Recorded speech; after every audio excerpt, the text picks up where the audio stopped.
අරයා නම් ලෙස්බියන් වගේ. අර ගෑනු ළමයා කැමති ගෑනු ළමයින්ටමයි.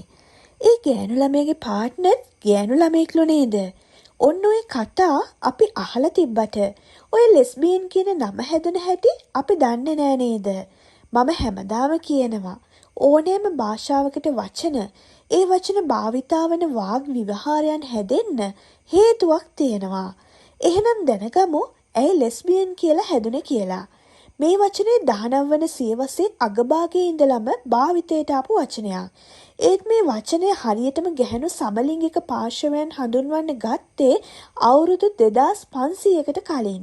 ඒ ග්‍රීසියේ සැපෝ කිවිඳියේ හින්දා. ඇය ග්‍රීසියේ ප්‍රධාන කිවිඳියන් 10 අතර හිටිය කෙනෙක්.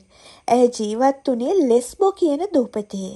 ඉතින් මෙයා නිර්මාණය කරපු බොහොමයක් දේවල් වල තිබුණේ ස්ත්‍රී සුන්දරත්වය, අලංකාරය සහ ඒවා වර්ණනා කිරීම. ඒ වගේම ඒ කවිය ඇතුලේ ගැහැණුන්ට දක්වන අනුරාගයද රාගයද විචිත්‍රවත් විදිහට කියලා තිබ්බා.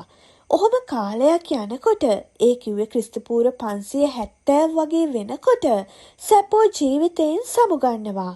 ඒත් පස්සේ කාලෙදී ලෙස්බෝ දූපත්වාසී සැපෝ ලෙස්බියන් විදිහට හඳුන්වනවා. ඒ ඇය ලෙස්බෝ දූපතේ වාසය කළ නිසා. ඉතින් ඊටත් පස්සේ ගැහැණුන් සමග ප්‍රේමයෙන් වෙළුණු හැම කවියක්ම කතාවක්ම අර සැපෝ මූලාරම්භයේ ගත්තු නිර්මාණ ආකෘතිය ගන්න නිසා ඒ අනුරාගී රාගී හැඟීම් හඳුන්වන්න ලෙස්බියන් කියන වචනය ලෝකය පුරා භාවිතයට ගන්න පටන් ගන්නවා. ඔන්න ඔය විදිහට තමයි ලෙස්බියන් කියන වචනේ හැදෙන්න පසුබිම සැකසුනේ. කවුරු කොහොම නිර්වචනය කළත් එය වචනාර්ථයට වඩා එහා ගිය මානව හැඟීමක් කියන එක අපි හැමෝම තේරුම් ගැනීම වටිනවා.